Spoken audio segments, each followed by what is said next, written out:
Hi welcome to nursing entrance. इस video में हम लोग बात करने वाले हैं गायनोकोलॉजी के कुछ क्वेश्चंस को जो कि क्विक रिवीजन के लिए है, जो upcoming post basic basic nursing के एग्जाम्स है इग्नू के लिए।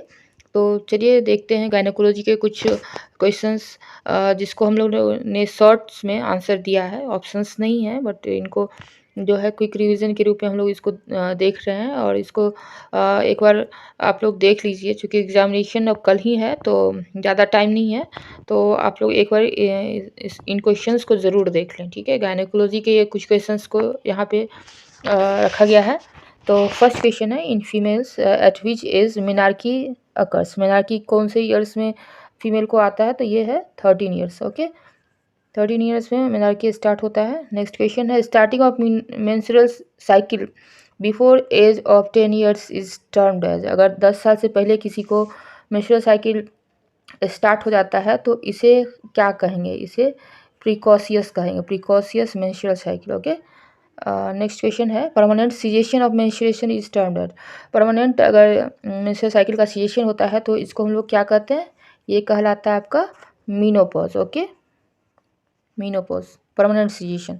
टेम्पोररी सीजेशन क्या कहलाता है? टेम्पोररी सीजेशन होता है एमेनोरिया। ओके, नेक्स्ट है, after menopause increased facial hair growth and change in voice occurs due to. Menopause के बाद जो फेशियल हेयर ग्रोथ है या फिर वॉइस में चेंजिंग है वो किसकी वजह से होता है? ये होता है increase in androgen level. Androgen level जो है मीनोपॉज के बाद जो है बढ़ जाता है, जिसकी वजह से जो होता है आपका फेशियल ग्रोथ और वॉइस में चेंजिंग आ जाता है मीनोपॉज के बाद। Next question, after puberty obese patients have less chances of occurrence of osteoporosis. अब प्यूबर्टी के बाद लेस चांसेस ऑस्टियोपोरोसिस की क्यों है ओबेस पेशेंट्स में? तो ओबेस पेशेंट में क्या होता है, ये एंड्रोजन जो है वो कन्वर्ट हो जाता है, conversion of androgens in oestrogens. Oestrogen में ये कन्वर्ट हो जाता है, जिसकी वजह से ओबेस पेशेंट में जो है लेस चांसेस होते हैं ऑस्टियोपोरोसिस के। नेक्स्ट क्वेश्चन देखते हैं, after menopause a women becomes more prone to development of osteoporosis. Menopause के बाद, वो प्यूबर्टी के बाद था, अब ये बोला है मीनोपॉज के बाद जो ऑस्टियोपोरोसिस है वो सबसे ज़्यादा डेवलप होते हैं। क्यों क्यों होता है? क्योंकि एस्ट्रोजन जो लेवल है वो फॉल हो जाता है। एस्ट्रोजन लेवल के डिक्रीज होने की वजह से मीनोपॉज के बाद जो है ऑस्टियोपोरोसिस होने के सबसे ज़्यादा चांसेस रहते हैं। अगला क्वेश्चन देखते हैं, नेक्स्ट वन है, in a post menopausal female which is the principal hormone used in hormone replacement therapy. Menopause के बाद कौन सा जो हार्मोन है यूज़ करते हैं हम लोग हार्मोन रिप्लेसमेंट थेरेपी में? तो ये यूज़ होता है एस्ट्रोजन, एस्ट्रोजन यूज होता है। नेक्स्ट है, what do you mean by delayed menopause. Delayed menopause का क्या मतलब है? डिलेड मीनोपॉज मतलब हो गया कि अगर आपका जो है मीनोपॉज 35 ईयर्स के बाद भी है ना, वो बंद नहीं होता है, तो इसको कहेंगे डिलेड मीनोपॉज। 35 ईयर्स के बाद भी मीनोपॉज नहीं होता है तो ये कहलाएगा आपका डिलेड मीनोपॉज। नेक्स्ट है, कॉजेटिव ऑर्गेनिज्म ऑफ सिफिलिस। ये बहुत ज़्यादा पूछा गया जाने वाला क्वेश्चन है, तो इसका क्या है? ट्रेपोनोमा पेलिडम। ट्रेपोनोमा पेलिडम से ही सिफिलिस होता है। ओके, ये आप लोग ऑर्गेनिज्म का नाम याद रखेंगे। नेक्स्ट है, पॉजिटिव ऑर्गेनिज्म ऑफ कैंक्रॉइड। कैंक्रॉइड का भी कभी कभी पूछ देता है, तो ये इसका है, कौन सा वायरस है? Haemophilus decree. ठीक है, हीमोफिलस डिक्री। नेक्स्ट है, infection of fallopian tube is called. Fallopian tube का इन्फेक्शन क्या कहलाएगा? ये कहलाता है आपका साल्पिंजाइटिस। साल्पिंजाइटिस कहलाएगा आपका फेलोपियन ट्यूब का इन्फेक्शन। नेक्स्ट है, पेनफुल मेंस्ट्रुएशन। पेनफुल मेंस्ट्रुएशन को क्या कहा जाता है? ये कहलाता है डिसमेनोरिया। क्या कहलाएगा? Dysmenorrhoea, painful menstruation. नेक्स्ट है, primary dysmenorrhoea is mainly found in. अब प्राइमरी जो डिसमेनोरिया होता है वो मेनली कहाँ पाया जाता है? तो ये जनरली एडोलसेंट जो गर्ल होते हैं, जो अभी अभी यंग गर्ल्स होती हैं, इन्हीं में ज़्यादातर प्राइमरी डिसमेनोरिया होता है। नेक्स्ट है, cyclic bleeding eight normal interval but either excessive in amount और ड्यूरेशन इज टर्म्ड एज। अब साइक्लिक ब्लीडिंग हो रहा है नॉर्मल इंटरवल पर या तो बहुत ज़्यादा हो रहा है अमाउंट में या ड्यूरेशन में, तो ये क्या कहलाएगा? ये कहलाएगा मिनोरेजिया। ये सब टर्म हैं जो कि आप लोग को थोड़ा सा याद रखना है, ठीक है। ये मेनोरेजिया है और आगे भी हम लोग देखते हैं इसी टाइप के ब्लीडिंग के बारे में है।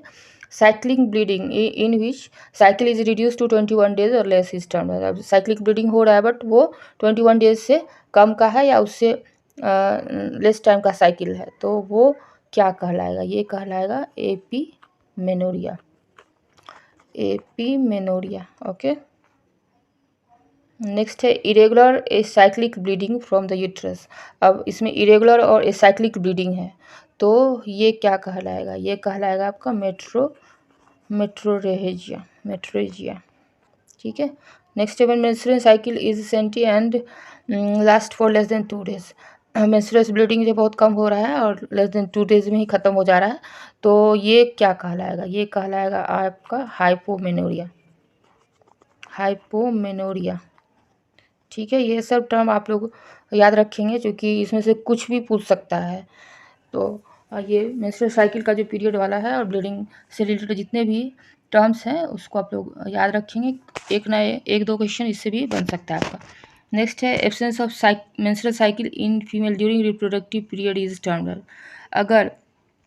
अगर मेंस्ट्रुअल साइकिल रिप्रोडक्टिव पीरियड में बंद हो जाए तो उसको हम लोग क्या कहते हैं? ये कहलाता है आपका एमिनोरिया, ठीक है। ये प्रेगनेंसी में ही जनरली होता है, ठीक है।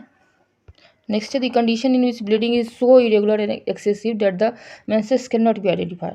अब कभी कभी जो है ब्लीडिंग इतना ज़्यादा हो जाता है कि आपको पता ही नहीं चलता है कि मेंसेस है या एबनॉर्मल ब्लीडिंग है, तो ये कहलाता है आपका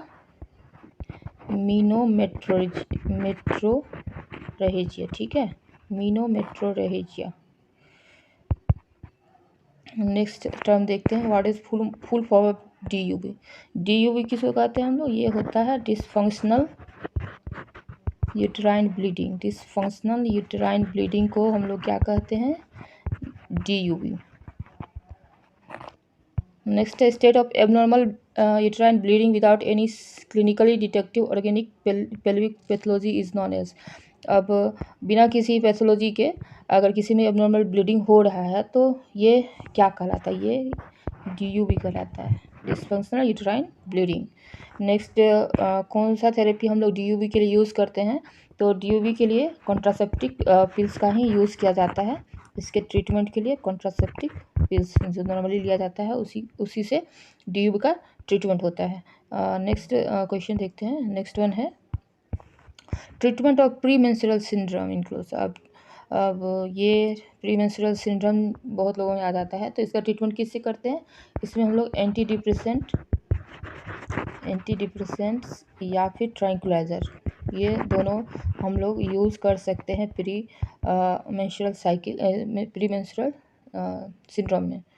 नेक्स्ट है if a female possibility for occurring acute endometriosis is more after। अब एक्यूट endometriosis कब हो सकता है वीमेन में? सबसे ज़्यादा, तो ये सबसे ज़्यादा होता है आफ्टर एबॉर्शन या फिर चाइल्ड बर्थ या एबॉर्शन कुछ भी होगा, तो इसके बाद जो है endometriosis की होने के चांसेस सबसे ज़्यादा हैं। नेक्स्ट है which is the most reliable aid to diagnose PID disease.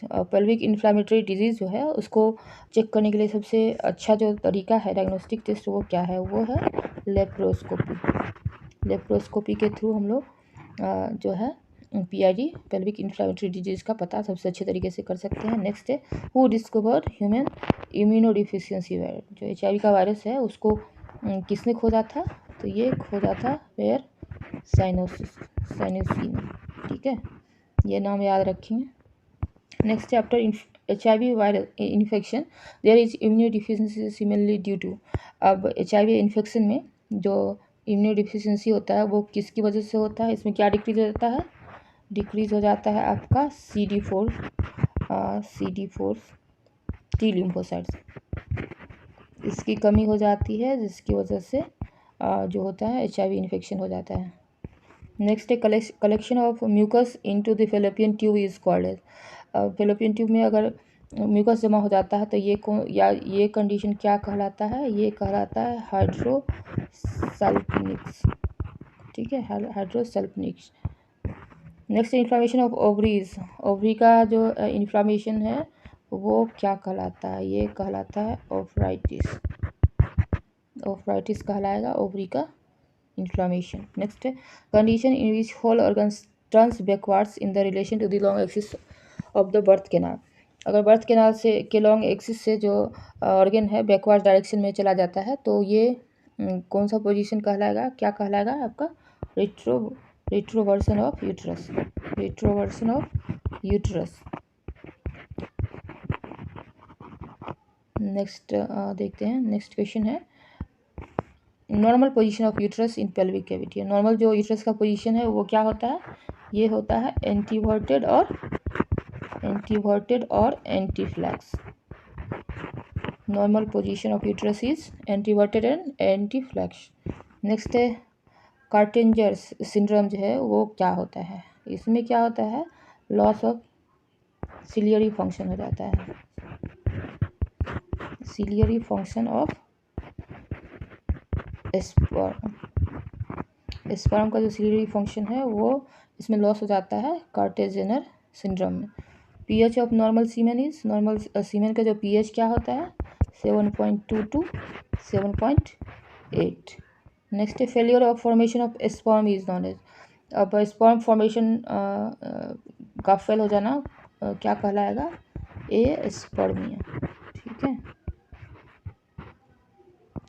Next है condition in which there is no sperm in semen. अब स्पर्म नहीं है सीमेन में तो ये क्या कहलाएगा? ये कहलाएगा एंजियोस्पर्मिया। ठीक है। ये भी 4-5 टर्म है स्पर्म से रिलेटेड, इसको भी आप लोग देख लेंगे, 1-2 क्वेश्चन इससे भी बन सकते हैं। नेक्स्ट है reduction in viability of sperm is. Viability sperm का जो रिडक्श हो जाता है, कम हो जाता है, उसको क्या कहा जाएगा? ये कहलाता है एस्थेनोस्पर्मिया। ठीक है, एस्थेनोस्पर्मिया। नेक्स्ट टर्म देखते हैं presence of high number of malformed sperm in the semen is known. अब जो स्पर्म का साइज है वो मालफॉर्म्ड है तो वो क्या कहलाएगा? ये कहलाता है टेट्रोजोस्पर्मिया। ठीक है, टेट्रेटोजोस्पर्मिया। ठीक है। नेक्स्ट जो है वो है question number 38 which medicine is use to treat infertility due to presence of anti sperm antibodies. अगर किसी की बॉडी में एंटी स्पर्म एंटीबॉडीज़ है तो उसको ट्रीट करने के लिए हम लोग कौन सा दवाई यूज़ करते हैं? इसके लिए जो नॉर्मल दवाई है डेक्सामेथासोन जो है वो यूज़ होता है एंटी स्पर्म एंटीबॉडीज़ को ट्रीट करने के लिए।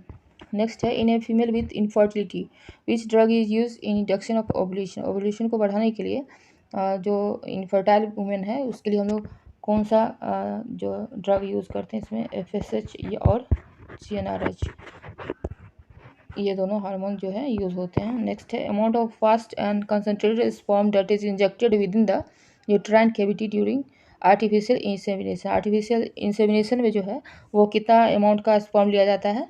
ये लिया जाता है अप्रॉक्स 0.3 ml। ठीक है, अगर आर्टिफिशियल इंसेमिनेशन कराना है तो इसके लिए 0.3 ml ही जो स्पर्म है वो लिया जाता है। नेक्स्ट है at which stage of fertilize ova is transferred into the uterine cavity during in vitro fertilization. In vitro fertilization जो है उसमें किस स्टेज में फर्टिलाइज ओवा को ट्रांसफ़र किया जाता है यूट्राइन कैविटी में? ये स्टेज होता है 4 to 8 cell stage. 4 to 8 cell stage जो होता है उसी के ड्यूरेशन में जो है इन विट्रो फर्टिलाइजेशन में ओवा को यूट्राइन कैविटी में ट्रांसफ़र किया जाता है। नेक्स्ट क्वेश्चन देखते हैं commonest benign solid tumour in female. जो सबसे commonest benign solid tumour female में होता है वो होता है फाइब्रॉइड। फाइब्रॉइड कहाँ होगा? आपका यूट्रस में। नेक्स्ट देखते हैं fibroid uterus is more common in. Fibroid uterus जो है वो मेन कॉमनली पाया जाता है न्यूली पेरस वुमेन में। न्यूली पेरस वुमेन जो होंगे उसमें सबसे ज़्यादा जो है फाइब्रॉइड यूट्रस पाया जाएगा। Next what is the meaning of endometriosis. Endometriosis मतलब क्या हो गया? Presence of functioning endometrium. Endometrium सीधा समझिए, इंडोमेट्रियम का अपने जगह से किसी दूसरे जगह में पाया जाना इंडोमेट्रियोसिस कहलाएगा। ठीक है, other side than uterine mucosa. Uterine mucosa के अलावा अगर कहीं ये पाया जाता है इंडोमेट्रियम तो ये कहलाएगा इंडोमेट्रियोसिस। नेक्स्ट है staging of cervical cancer is primarily based on, जो स्टेजिंग होता है वो किस बेसिस पे होता है, ये मेनली क्लिनिकल एग्जामिनेशन के बेस पे जो होता है स्टेजिंग ऑफ सर्वाइकल कैंसर किया जाता है। नेक्स्ट है normally the first sensation of urination is felt at what volume of blood volume, कितने ब्लड वॉल्यूम कितने यूरिन वॉल्यूम, यहाँ ब्लड रॉन्गली लिखा गया है, कितने यूरिन वॉल्यूम पे आपको जो है यूरिनेशन का फर्स्ट सेंसेशन होगा, ये होगा आपका 150 to 200 ml पे। ठीक है, ये भी क्वेश्चन 2-4 बार पूछा जा चुका है। नेक्स्ट है an abnormal communication between urinary and genital tract is known as, अब जो एबनॉर्मल कम्युनिकेशन होता है यूरिनरी और जेनिटल ट्रैक्ट के बीच में, ये क्या कहलाएगा, ये कहलाता है जेनिटो यूरिनरी फिस्टुला। ठीक है, जेनिटो यूरिनरी फिस्टुला, यूरिनरी और जेनिटल ट्रैक्ट के बीच में जो एबनॉर्मल कंडीशन है वो है genito urinary fistula. Next fistula देखते हैं, which type of fistula is most commonly fold, सबसे ज़्यादा जो कौन सा फिस्टुला जो है पाया जाता है, ये है वेसिकोवेजाइनल। वेसिकोवेजाइनल जो फिस्टुला है वो सबसे ज़्यादा आपका पाया जाता है। और in which gynaecological disorder there is continuous escape of urine per vagina, ये कौन से फिस्टुला में होगा, ये होता है, ये भी कॉमनली पाया जाता है वेसिकोवेजाइनल फिस्टुला में, जो है कंटिन्यूस एस्केप ऑफ यूरिन होता है पीवी के ड्यूरेशन में per vagina. Involuntary escape of fetus और fetus into the faeces into the vagina में अकर ड्यू टू, अब इनवॉलेंटरी जो फेटस या फीसस वेजाइना में पास होते हैं उसको, ये कौन सा फिस्टुला है, ये है रेक्टोवेजाइनल, ये रेक्टोवेजाइनल फिस्टुला में जो है इनवॉलेंटरी पासेज ऑफ फेटस और फीसस होता है वेजाइना में। नेक्स्ट है which surgical procedure is commonly use for treatment of vesicovaginal fistula, vesicovaginal fistula के ट्रीटमेंट के लिए कौन सा प्रोसीजर यूज होता है, इसमें लोकल रिपेयर किया जाता है, लोकल बाय फ्लैप्स के थ्रू इसका लोअर जो है लोकल रिपेयर होता है स्प्लिटिंग मेथड से। ठीक है, स्प्लिटिंग मेथड से लोकल रिपेयर होता है फ्लैप्स के थ्रू।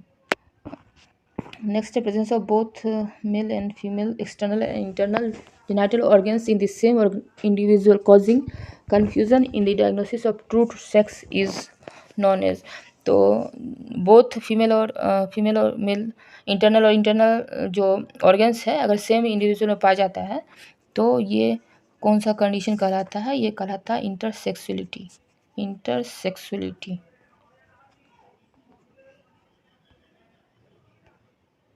अगला क्वेश्चन देखते हैं, नेक्स्ट वन है during lactation which factor is responsible for amenorrhoea, अब देखेंगे जो लोग लैक्टेटिंग मदर हैं उनमें एमेनोरिया जनरली पाया जाता है, तो ये किसकी वजह से होता है, ये प्रोलैक्टिन के इंक्रीज होने की वजह से होता है, क्योंकि प्रोलैक्टिन बढ़ जाता है लैक्टेशन पीरियड में, जिसकी वजह से एमेनोरिया पाया जाता है। नेक्स्ट है normal upper limit of for menarche, normal जो अपर लिमिट है मिनार्की का वो क्या है, ये है 15 ईयर्स। ठीक है, absence of menstrual cycle for 6 months और मोर फॉलोइंग नॉर्मल मेंस्ट्रुएशन, अब क्या है नॉर्मल मेंस्ट्रुएशन पीरियड के बाद 6 महीने या उससे ज़्यादा के लिए नॉर्मल मेंस्ट्रुएशन जो होता है नहीं होता है तो उसको क्या कहा जाता है, ये कहलाता है आपका सेकेंडरी एमेनोरिया।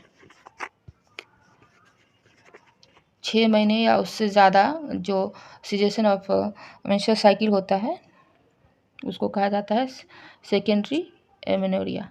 नेक्स्ट है intrauterine devices inhibit pregnancy bye, अब इंट्रायूट्राइन जो डिवाइस है वो कैसे प्रेगनेंसी को रोकता है, ये क्या करता है इंटरफेयर करता है, किसको इंटरफेयर करेगा, ये इम्प्लांटेशन को, इम्प्लांटेशन जो होता है आपका फर्टिलाइज ओवम का यूट्रस में उसको ये इंटरफेयर कर देता है, जिसकी वजह से जो है प्रेगनेंसी इनहिबिट हो जाता है। नेक्स्ट है अब ओरल कंट्रासेप्टिव पिल्स जो है वो कैसे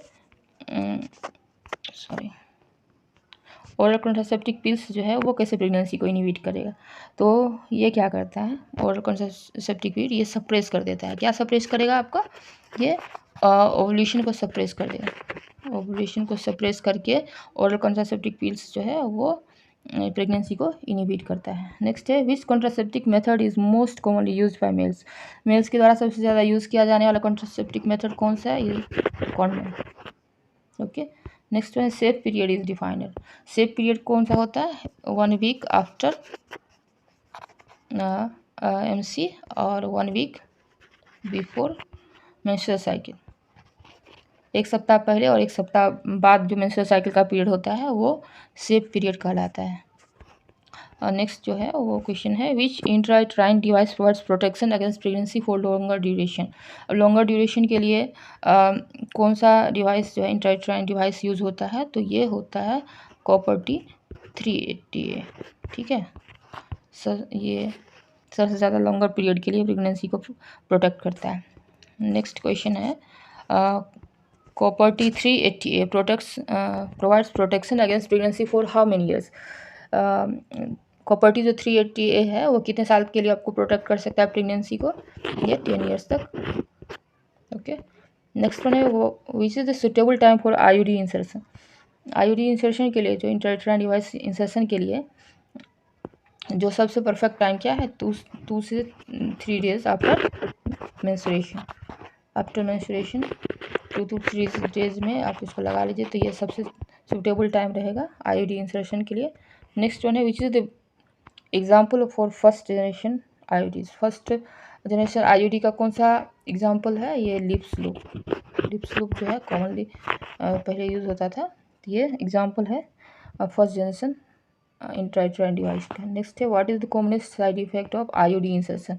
IUD इंसर्शन का क्या साइड इफेक्ट है? तो इसके थ्रू वेसाइनल ब्लीडिंग जो है जनरली देखने को मिलता है, तो ये मोस्ट कॉमनली साइड इफेक्ट है IUD इंसर्शन का। नेक्स्ट है a packet of oral contraceptive pills should be started on.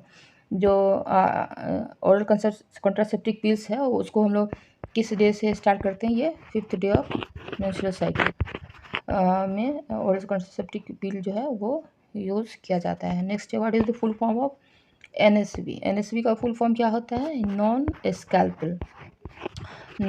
Scalpel vasectomy, ये NSV कहलाता है।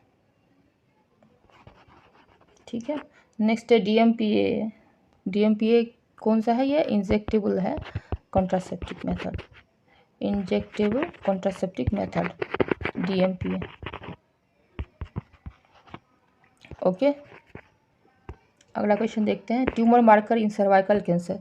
सर्वाइकल कैंसर के लिए कौन सा ट्यूमर मार्कर है? तो ये स्क्वामस सेल कार्सिनोमा जो है इसके लिए सबसे ज़्यादा यूज़ होता है ट्यूमर मार्कर सर्वाइकल कैंसर का। और पेनफुल सेक्सुअल एक्ट जो है उसको हम लोग क्या कहते हैं? पेनफुल सेक्सुअल एक्ट कहलाता है डिस्पेरिनिया। डिस्पेरिनिया कहलाएगा आपका painful sexual act. Next risk of pregnancy following a single act of unprotected coitus around the time of ovulation is about. कितना % चांस रहेगा आपका अगर ओवुलेशन के टाइम में अनप्रोटेक्टेड क्वाइटस करते हैं? तो ये 8 to 10% चांसेस हैं प्रेगनेंसी के। ठीक है, तो आज के वीडियो में इतना ही। आगे कोशिश करेंगे साइकेट्री के और पीडियाट्रिक के कुछ क्वेश्चन को ऐसे ही शॉर्ट्स में देखने का जो कि एग्ज़ाम में आ सकता है, तो इसके लिए चैनल पे बने रहें। Okay, thank you, thanks for watching.